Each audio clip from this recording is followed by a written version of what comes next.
दुनिया तरह तरह की मिस्ट्रीज से भरी हुई है। ये मिस्ट्रीज कुछ ऐसे वाकयात, ऐसे इंसिडेंट्स या फिर ऐसी डिस्कवरीज की वजह से पैदा होती हैं जिन पर यकीन लाना इंसानी दिमाग के बस की बात नहीं होती। और यही वजह है कि आज तक इन मिस्ट्रीज का कोई सॉल्यूशन नहीं निकाला जा सका। आज हम 5 ऐसी ही मिस्ट्रीज के बारे में जानेंगे जिनको आज तक सुलझाया नहीं जा सका। नंबर 5, यूएस स्टेट नेवाडा में 7,500 स्क्वायर किलोमीटर का एक ऐसा टॉप सीक्रेट एरिया है जिसको एरिया 51 कहा जाता है। यहाँ अमेरिका की एक एयरफोर्स बेस है जहाँ पर यूएस मिलिट्री के कई राज छुपे हुए हैं और इसी वजह से इस पूरे इलाके के आसपास भटकना भी इल्लीगल है। जिन लोगों को यहाँ किसी काम के लिए लाना होता है तो पहले उनकी टॉप लेवल पे सिक्योरिटी क्लियरेंस की जाती है और उसके बाद उनको लॉस वेगस से एक स्पेशल जहाज में बिठा कर लाया जाता है और इस जहाज की खिड़कियों से बाहर कुछ नजर नहीं आता। इतनी ज्यादा राजदारी की वजह से लोगों में एरिया 51 के लिए कई अफवाहें जन्म लेने लगी। कई लोगों का मानना है कि यहाँ यूएस आर्मी उन यूएफओज पर रिसर्च कर रही है जो माजी में गिरे थे। कुछ थ्योरीज ये भी कहती हैं कि एरिया 51 में टाइम ट्रेवल, टेली ट्रांसपोर्टेशन और एलियंस से कांटेक्ट करने पर रिसर्च और एक्सपेरिमेंट्स किए जा रहे हैं।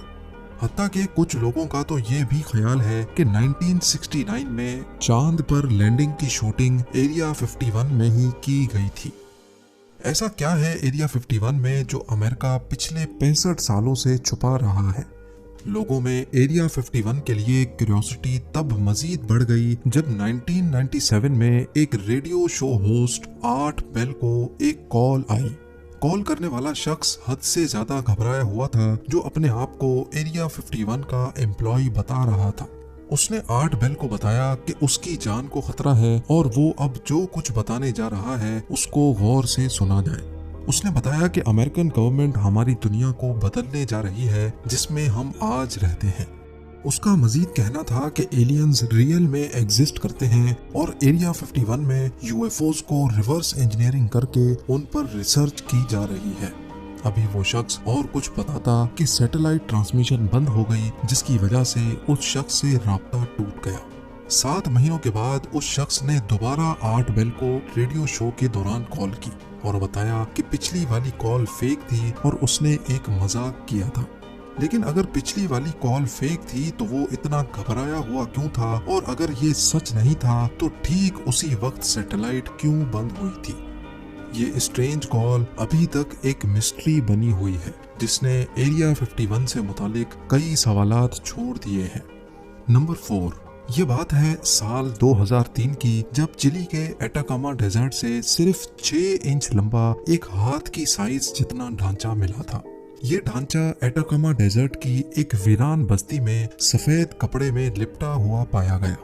क्योंकि ये सिर्फ 6 इंच का था और इसकी शक्ल इंसानों से काफी हटकर थी, इसी वजह से ये समझा जाने लगा कि ये ढांचा किसी ऐसे एलियन का है जो अर्थ पर आकर वापस नहीं लौट पाया। एलियन होने का अनुमान लोगों में तब मजीद बढ़ गया जब इनिशियल इन्वेस्टिगेशन से मालूम पड़ा कि ये ढांचा किसी 5 से 6 साल के इंसान का है। लेकिन इसकी छोटी सी साइज देखकर इस बात पर यकीन करना मुश्किल था, क्योंकि 5 से 6 साल का इंसान इतना छोटा आखिर कैसे हो सकता है। ढांचा जिसकी तमाम हड्डियां साबित और एक दूसरे से जुड़ी हुई थी और हत्ता के इसके दांत भी जुड़े हुए थे, इसको अगले कई सालों तक एलियन ही समझा जाने लगा। लेकिन फिर 2013 में इस पर डॉक्टर्स की एक टीम ने रिसर्च शुरू कर दी। डीएनए सैंपल्स और हड्डियों के कई सैंपल्स लेने के बाद मालूम पड़ा कि ये ढांचा करीब 40 साल पुराना है और ये किसी एलियन का नहीं बल्कि ये इंसान का ही ढांचा है जो शायद अपने पैदा होने से पहले ही किसी वजह से मर गया था। लेकिन इसकी उम्र 6 साल के इंसान जितनी कैसे हो गई ये अभी तक एक मिस्ट्री है। नंबर 3, न्यू गिनी आइलैंड्स के जंगलात में एक नहीं 4 मर्तबा अलग अलग जगहों पर एक अजीब जानवर नुमा मखलूक को देखा गया जो किसी डायनासोर जैसा लगता था। इंडिपेंडेंट न्यूज़पेपर पीएनजी की खबर के मुताबिक दिसंबर 11, 1999 को लेक मर्री में कुछ कश्ती सवारों ने एक देवनुमा जानवर को लेक में चलते हुए देखा, जिसको उन्होंने डायनासोर जैसा बयान किया। उसके अगले ही दिन एक चर्च के पादरी ने अपने एक साथी के साथ जंगल में वैसा ही एक जानवर देखा।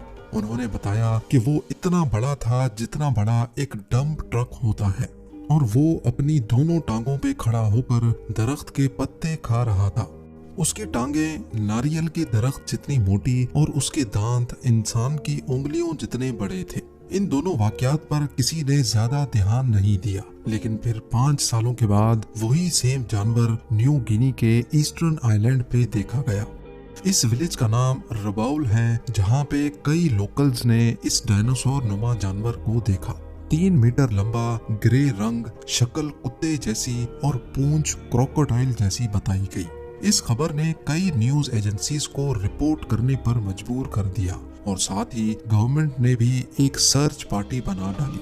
गांव वालों का कहना था कि हमने इतना बड़ा और ऐसा अजीब जानवर पहले कभी नहीं देखा, इसी वजह से हमने भागकर अपनी जान बचाई। एक और चश्मदीद गवाह ने बताया कि वो बहुत ही बदसूरत था और उसका पेट 900 लीटर वाटर टैंक जितना बड़ा था। पुलिस ऑफिसर्स की एक टीम को M16 असॉल्ट राइफल्स के साथ जंगल में इस डायनासोर की तलाश में भेजा गया। गवर्नमेंट ऑफिशियल्स का कहना था कि पुलिस को ऐसा कोई जानवर नहीं मिला, लेकिन गांव वालों का कहना था कि पुलिस वाले उसको मारकर किसी सीक्रेट जगह पर ले गए हैं, जहां उस डायनासोर पर रिसर्च की जा रही है। जैसा गांव वालों ने उसका होलिया बताया था, वैसा ही एक डायनासोर इग्वानाडोन के नाम से जाना जाता था। ये प्लांट खाने वाला डायनासोर 6 से 8 टन वजनी और 15 फीट लंबा हुआ करता था। लेकिन इस वाक़े की असल हकीकत आज तक एक मिस्ट्री बनी हुई है। नंबर 2, कुछ लोगों के लिए ये जहन्नम का दरवाजा है, लेकिन साइंस इसको क्रेटर कहती है। नाम चाहे इसका कुछ भी हो, लेकिन इस बात में कोई शक नहीं कि ये क्रेटर दिन ब दिन बड़ा होता जा रहा है। रशिया में वाक़े बटागाइका क्रेटर ईस्टर्न साइबेरिया में मौजूद है, जो दुनिया का सबसे बड़ा क्रेटर है। इसकी खास बात यह है कि ये हर साल 30 मीटर तक अपने आप बड़ा हो जाता है। फिलवक्त इसकी लंबाई 1 किलोमीटर और गहराई 282 फीट है, लेकिन सैटेलाइट इमेज के जरिए ये देखा गया कि 1991 में ये आधे किलोमीटर जितना लंबा था, और उसके बाद बढ़ते बढ़ते 2018 में इसकी लंबाई 0.65 किलोमीटर या फिर 650 मीटर तक रिकॉर्ड की गई। लोकल्स का मानना है कि इस क्रेटर के अंदर से अजीब अजीब आवाजें सुनाई देती हैं, जैसा कि कुछ गलत होने वाला है, और इसी वजह से इसका नाम जहन्नम का दरवाजा या फिर डोर टू हेल रख दिया गया है। लेकिन साइंसदानों का मानना है कि ग्लोबल वार्मिंग की वजह से अर्थ का ये हिस्सा मेल्ट हो रहा है, जो पिछले लाखों सालों से फ्रोजन कंडीशन में था। पर आज भी इस क्रेटर को बड़ी खौफ की निगाहों से देखा जाता है। और अब नंबर 1, 1920 में एक कमर्शियल जहाज पेरू के ऊपर से गुजर रहा था, तभी पायलट ने जमीन पर अजीबोगरीब फिगर्स बनी हुई देखी। ये फिगर्स जमीन के इतने बड़े एरिया पर फैली हुई हैं कि जमीन पर रहकर इनका अंदाजा लगाना नामुमकिन है। नेज़का लाइंस के नाम से पहचानी जाने वाली ये फिगर्स पेरू में 200 मील के एरिया पर फैली हुई हैं। कुछ पहाड़ों के ऊपर बनी हैं, तो कुछ को फ्लैट सरफेस पे देखा जा सकता है। जियोमेट्रिक शेप से लेकर यहाँ जानवरों और परिंदों के स्केचेस भी देखने को मिलते हैं, जिनमें से कई फुटबॉल फील्ड्स जितने बड़े हैं। अभी तक टोटल 24 शेप्स इस एरिया से ढूंढी जा चुकी हैं, और शायद कई अभी तक हमारी नजरों से ओझल हैं। आर्कियोलॉजिस्ट का मानना है कि इनमें से कई स्केचेस को 2 से 2500 साल पहले बनाया गया था, लेकिन इनको बनाने का मकसद क्या था, ये अभी तक किसी को भी सही से मालूम नहीं है। और हैरान करने वाली बात तो ये है कि इतने पुराने स्केचेस आज तक नहीं मिट पाए।